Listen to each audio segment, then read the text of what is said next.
You sit there at the beginning of the final leg of your journey. You're only 4 years away from fulfilling your dream. For some of you, this dream began long ago. Others among you have dreamt about it only since college. Some of you are not sure whether this dream may not be a nightmare about to come true. So stop for a moment. Pick up a pen. On a blank sheet of paper, slowly and painstakingly write your signature and put the letters MD after it and stare at it for a moment. While you're staring, think what this means to you, your families, and most of all, the many patients who will come under your care. You haven't worked up, as we call it, a single patient yet. I've been a physician since before you were born. I wonder what workup I'm on now, my 400,000th? I also wonder if I've made at least some difference in the grand scheme of things.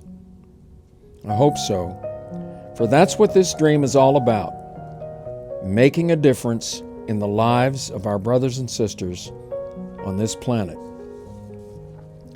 Medicine affords us the opportunity, like no other profession, to do just that, to get to know them in the most personal and intimate way and make them better off, not worse off, for having known you.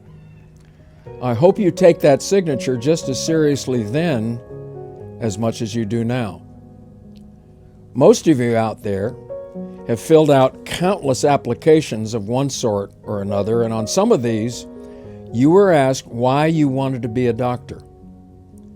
You might have hesitated to say that you wanted to help people, thinking that those who read your application would think your reasons naive, hokey, and unimaginative.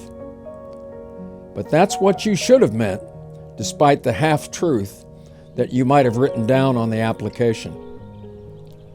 And it goes even deeper than that.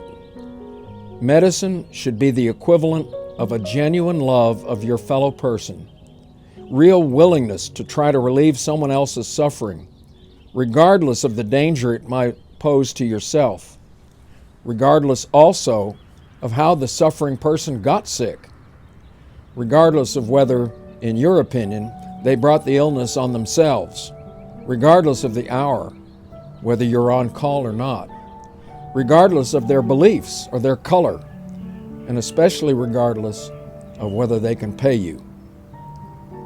I am reminded of the brave physicians of the late 1800s or early 1900s who cared for patients with TB with a gentle tenderness and compassion, knowing full well that they would likely get TB at some point themselves.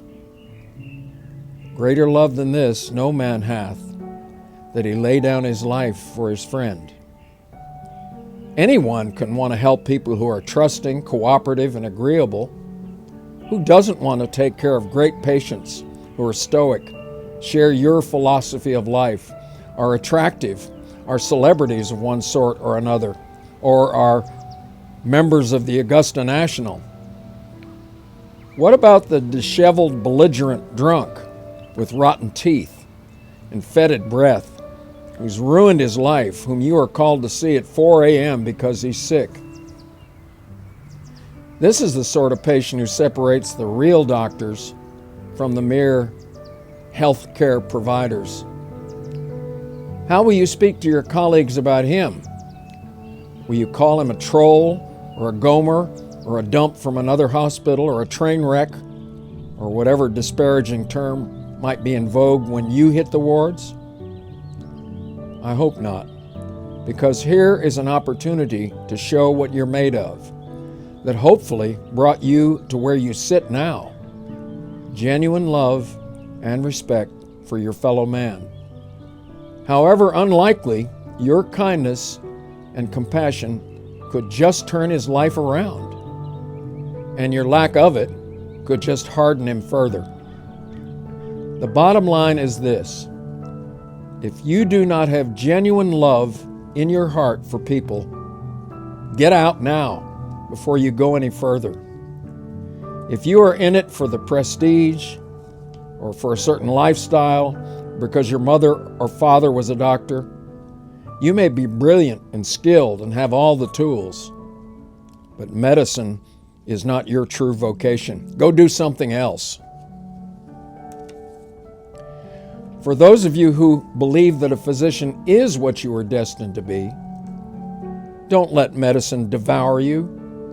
Don't take on more patients or responsibilities simply to make car payments, mortgage payments, or country club dues. You may hurt someone when you're overwrought. Take good care of the number of patients you can handle and be contented with the income that may bring you. You won't starve. Your family needs you at home. Your children need to recognize you on sight. Finally, don't allow yourselves to be like so many other medical school classes everywhere, to suffer through med school, mean-spirited, cutthroat competitive, hoping others did worse on an exam than you did, whining, complaining, toughing it out, and counting the days until you're through. When you do hit the wards, don't be sucked in by an intern or resident who's angry at the world and considers a night on call a good one if no patients needed admission or help, and talks about patients as hits.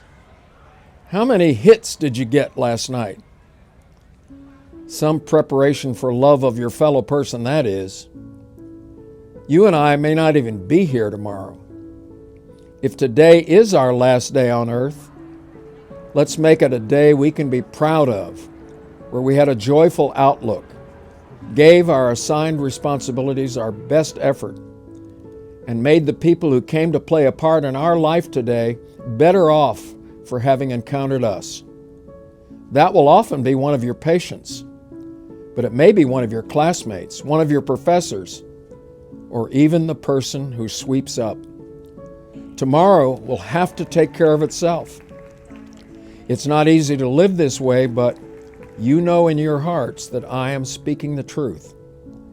And if you will only embrace this philosophy, you will not find yourself wishing your life away as so many of us do.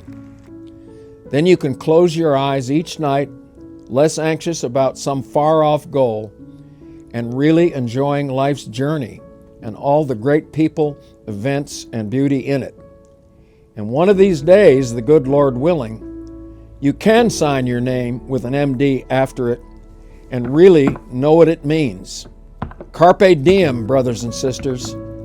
Seize the day.